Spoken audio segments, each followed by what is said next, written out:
Sejak disahkannya Undang-Undang Nomor 21 Tahun 2012 tentang pembentukan Kabupaten Pangandaran, salah satu dampak ke Kabupaten Ciamis adalah kehilangan aset Pantai Pangandaran.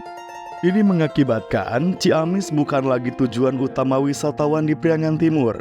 Hal ini tentu akan mengurangi jumlah kunjungan dan PAD dari sektor pariwisata. Melihat kondisi tersebut, serta isu atau rencana pembangunan infrastruktur Provinsi Jawa Barat terkait pembangunan Jalan Tol Getaci atau Gede Bage, Tasikmalaya, Cilacap, dan Perpres Nomor 87 Tahun 2021 tentang percepatan pembangunan kawasan Rebana dan kawasan Jawa Barat bagian selatan, di mana hal tersebut akan sangat berdampak sekali terhadap industri pariwisata di Kabupaten Ciamis. Sehingga perlu adanya pemasaran yang lebih masif mengenai wisata Kabupaten Ciamis dan keunggulan wisata di sektor lain.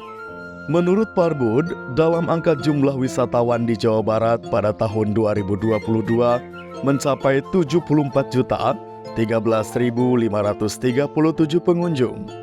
Priangan Timur sebanyak 12.954.568 pengunjung atau sekitar 17,51%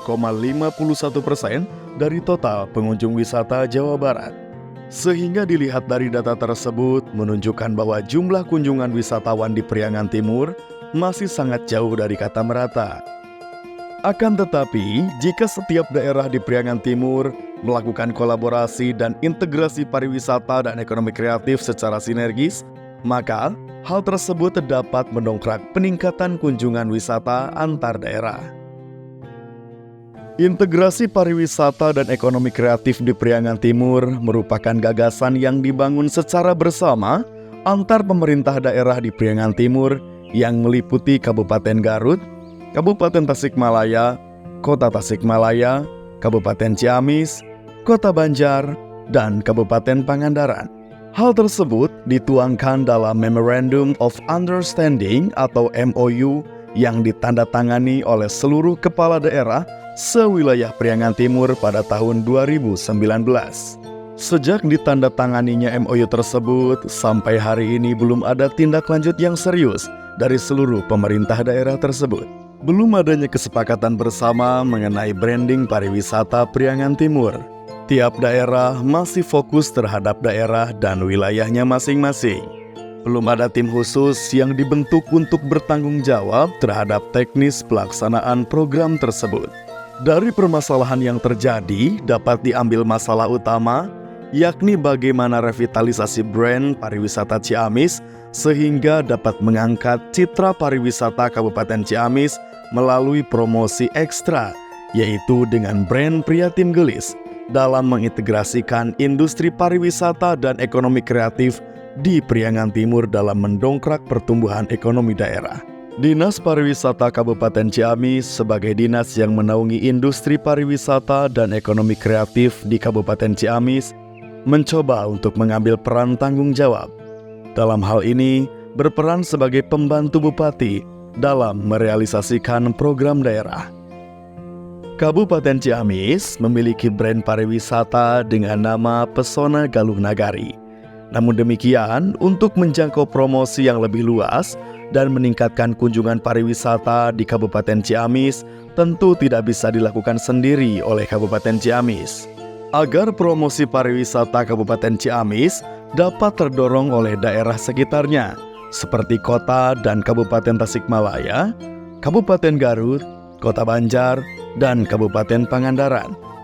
Sehingga cakupan promosinya akan lebih luas dan dapat mendongkrak jumlah kunjungan wisata. Oleh karena itu, untuk merealisasikan gagasan dan kesepakatan tersebut, langkah awal yang harus dilakukan adalah dengan menentukan branding atas program integrasi pariwisata dan ekonomi kreatif di Priangan Timur, di mana branding tersebut menyangkut nama program yang kemudian dinamai Prihatin Gelis. Logo, arti atau makna logo, saluran promosi yang mencakup media iklan baik digital maupun konvensional. Sehingga branding tersebut akan meningkatkan jangkauan promosi pariwisata dan ekonomi kreatif di Priangan Timur. Prihatin Gelis. Berdasarkan permasalahan di atas, disusunlah proyek perubahan dengan judul Strategi Pengembangan Pariwisata Ciamis melalui inisiatif branding Prihatin Gelis. Pariwisata terintegrasi di Priangan Timur karena dapat meningkatkan akselerasi promosi pariwisata di Kabupaten Ciamis dengan tujuan sebagai berikut. A. Jangka pendek.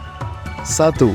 Roadshow ke kabupaten kota di Priangan Timur dilaksanakan pada minggu pertama dan kedua di bulan Agustus, menghasilkan surat dukungan dan dukungan pelaksanaan Prihatin Summit. 2. Terlaksananya Prihatin Summit yang berisikan FGD mengenai strategi branding Prihatin Gelis dan sinkronisasi program Prihatin Gelis sewilayah Priangan Timur yang dilaksanakan di Balai Priangan Bank Indonesia Tasikmalaya pada hari Rabu tanggal 23 Agustus tahun 2023. Dihadiri sebanyak 60 orang, terdiri dari perwakilan 6 kabupaten kota di Priangan Timur. Dihasilkan nota kesepakatan brand dan logo Prihatin Gelis, penentuan sekretariat bersama, pemasaran bersama, dan paket wisata terintegrasi. 3. Pengesahan logo Prihatin Gelis yang dilaksanakan pada hari Sabtu, tanggal 9 September tahun 2023 di Amphitheater Pusat Budaya Karangkamulian yang dihadiri oleh Bupati dan Wakil Bupati Ciamis, Dinas Pariwisata dan Kebudayaan Provinsi Jawa Barat, dan jajaran pemerintahan daerah se-Priangan Timur yang diwakili oleh Dinas Pariwisata masing-masing. Juga dimeriahkan berbagai macam kesenian dari Priangan Timur dan juga Provinsi Bali sebagai langkah awal pemasaran terintegrasi. 4. Launching lagu Prihatin Gelis dilaksanakan pada tanggal 9 September tahun 2023. 5. Menentukan lokasi Tourist Information Center Priangan Timur atau sekretariat bersama disepakati pada pelaksanaan Prihatin Summit. 6. Launching brand Prihatin Gelis dilaksanakan pada tanggal 9 September tahun 2023. 7. Launching dan penyediaan paket wisata terintegrasi dilaksanakan pada tanggal 9 September tahun 2023. Tujuan jangka pendek ini sudah terlaksana sejak Agustus sampai dengan bulan Oktober tahun 2023. B. Tujuan jangka menengah yang akan dicapai 6 bulan selanjutnya. 1. Menyusun regulasi mengenai teknis, integrasi pariwisata se-Priangan Timur dan program Prihatin Gelis. 2. Membentuk organisasi. C. Tujuan jangka panjang yang akan dicapai 1 tahun setelah tujuan jangka menengah terlaksana. 1. Membangun brand awareness terhadap program Prihatin Gelis. 2. Membangun business match antar daerah dalam sektor pariwisata dan ekonomi kreatif. 3. Implementasi model integrasi pariwisata dan ekonomi kreatif. 4. Penyelenggaraan event bersama Prihatin Gelis.